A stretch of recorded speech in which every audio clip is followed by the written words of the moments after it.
काय हा सगळा प्रकार आहे बनानाचा आम्हाला समजतं. संभाजीनगरात समृद्धी महामार्गाला गेलेली 23 एकर जमीन जी जिचं आजचं व्हॅल्युएशन 1150 कोटी रुपये आहे जवळजवळ.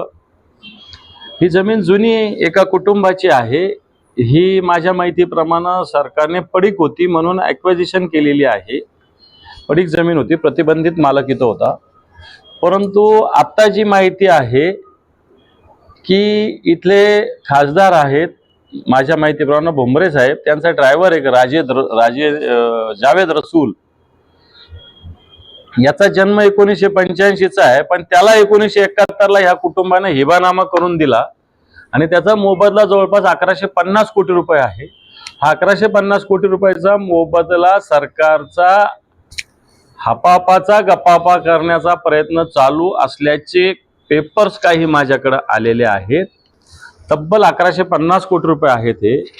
आणि जो व्यक्ती 1985ला जन्माला त्याचा हिबानामा 1971ला झालेला आहे. हे मी म्हणत नाही, हे सरकारच्या पेपर्समध्ये म्हटलेलं आहे. ऑफिशियली विभागीय आयुक्तालय, कलेक्टर ऑफिसचे जे संबंधित अधिकारी असतात या क्षेत्रातले, त्यांनी त्याच्यात नोंद केलेली आहे. आणि मला असं वाटतं ठीक आहे, कोणाची जमीन असेल, त्याचं ॲक्विजिशन झालं असेल, त्याचा मोबदला सरकारला द्यावा लागतो. पण जे व्यक्ती इथं ज्यांच्याकडून हिबानामा करून घेतलेला जावेद यांच्याकडे देण्याचा तो घाट प्रशासनातल्या काही अधिकाऱ्यांनी केलेला आहे. ना हा जावेद रसूल याचं नाव आधी संभाजीनगरला एका जमिनीच्या प्रकरणात आलं होतं हिबानामा. आता मला हे कळलं नाही, हिबानामा मुस्लिमांना करून देत असतात, हिंदू मुसलमानाला हिबानामा कधीपासून करून द्यायला लागले हा एक प्रश्न माझ्या मनातला आहे. आणि जो व्यक्ती 85ला जन्माला त्याचा 71ला जन्माच्या आधीच हिबानामा कसा झालेला ते वर्ष 2 वर्ष म्हणजे नाही, कमी नाही तर एक म्हणजे जवळपास 14 वर्ष जन्मल्याच्या आधीच त्याला हिबानामा करून दिला आहे. याच्यातल्या ह्या मेन महत्वाच्या गोष्टी आहे.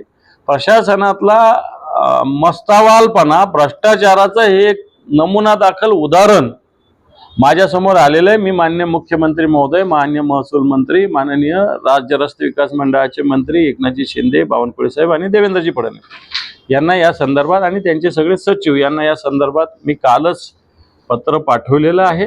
आणि हे पत्र मी तुम्हालाही देतो आणि त्याचे सगळे पेपर्स माझ्याकडे जे उपलब्ध आहेत तेही मी तुमच्या समोर सादर करतो. परंतु मला असं वाटतं मोठा अनियमितता, मोठी अनागोंदी संबंधित अधिकारी तपासले पाहिजे, त्यांच्यावर कारवाई केली पाहिजे. आणि अशा पद्धतीने नेहमी हिबानामा कोण आहे याला पोलीस एकदा जेलमध्ये का टाकत नाही हा माझा प्रश्न आहे.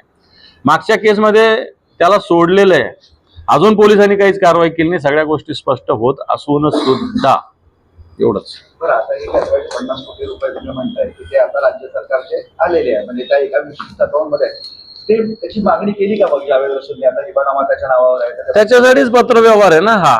तेच पत्रव्यवहार मी आपल्याकडे सादर केलेले आहे की हे 1150 कोटी रुपये कायदेशीर वारसदार हिबानामा याला करून दिल्यामुळे याच्याकडे मिळावं अशा प्रकारचं प्रार्थना त्यांनी केलेली आहे. थोड़ा मराठी एक खत्म करते हैं फिर आप करो.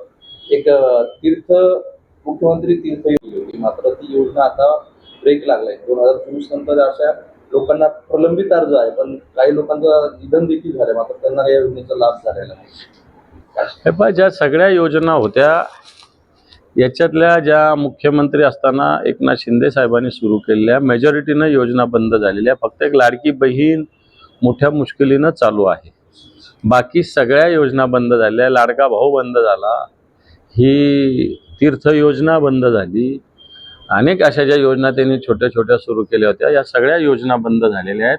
लाडक्या बहिणीच्या योजनेत सुद्धा मोठा कट झालेला आहे. जवळपास 25-30% महिला आतापर्यंत त्याच्यातून गाळलेल्या आहे. आणि सरकार असाच प्रयत्न करतं की येणाऱ्या काळात या सगळ्या हळूहळू कशा पद्धतीनं कमी होईल. त्याच्यामुळे फक्त इलेक्शनचा फंडा म्हणून ह्या योजना सुरू झालेल्या होत्या. आता इलेक्शन संपलेलं आहे, त्यांनी जिंकलेलं आहे म्हणून या योजना बंद होत आहेत. मराठा आरक्षणाबाबत एक महत्वाची बाब आहे की 6-8 महिने झाले फडणवीस आंदोलन संपलं आणि हैदराबाद गॅझेटियर लागू करण्याचं आश्वासन दिलं होतं. अजूनपर्यंत एसओपीच ठरली नाही. आता एसओपी ठरणार आहे, त्यासाठी समिती स्थापन. मी आंदोलनात मनोजदादा जरांगे यांच्याबरोबर सहभागी होतो आणि मोठं तीव्र आंदोलनानंतर सरकारने हैदराबाद गॅझेटियरच्या आधारावर मराठवाड्यातील मराठ्यांना कुणबी प्रमाणपत्र देण्याचे निर्देश दिलेले होते. माझ्या माहितीप्रमाणे 2 आकड्यात मागच्या 6 महिन्यात प्रमाणपत्र मिळालेले 30-35 प्रमाणपत्र मिळालेले या हैदराबाद गॅझेटियर प्रमाणे. तर याच्यात आपण प्रशासनाला दोष द्यावा का तर मुळीच देऊ नये असं माझं मत आहे. याच्यात सरकारला दोष द्यावा लागेल. सरकारने हे प्रमाणपत्र हैदराबाद गॅझेटियर कशा पद्धतीनं लागू करायचं याची कार्यप्रणाली, याला SOP म्हणता येईल, ही कार्यप्रणालीच फिक्स केलेली ठरवलेली नाही. आणि आत्ता माहिती मिळाली का 20 तारखेला हा विषय ज्यांच्याकडे होता ते विखे पाटील, माननीय मंत्री महोदय राधाकृष्ण विखे पाटील साहेब यांनी याची बैठक बोलवली 20 फेब्रुवारीला. निर्णय कधी झाला आहे?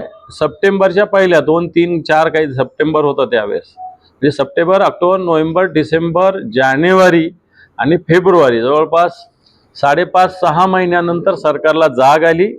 कारण जाग का आली की खालून आवाज सुरू झाला की याचा फायदाच होत नाही. खरं तर याचा फायदा मोठ्या प्रमाणावर होणार आहे, परंतु सरकार याच्याविषयी फार सरकारला आस्था आहे असं वाटत नाही. आता SOP तयार करण्यासाठी कमिटी नेमली. कमिटी नेमायला काही दिवस घेतील. कमिटी नेमल्यानंतर SOP करायला काही दिवस येतात. SOP झाल्यानंतर त्याच्या मान्यतेला काही दिवस घेतले जातील. म्हणजे येणाऱ्या काळात शाळा, कॉलेज याचे ॲडमिशनचा याला फायदा होणार नाही. माझी अशी मागणी राहील आपल्या माध्यमातून. एक तर सरकारने काय ते झोपे गेला आणि जागा झाला अशी काहीतरी म्हण आहे, परंतु येणाऱ्या 1-2 महिन्यात या गोष्टी जर झाल्या तर मला असं वाटतं ॲडमिशनसाठी विद्यार्थ्यांच्या वेगवेगळ्या प्रवेशासाठी हे अतिशय महत्त्वाचं राहील. सरकारने लवकरात लवकर जागा व्हावं. धन्यवाद.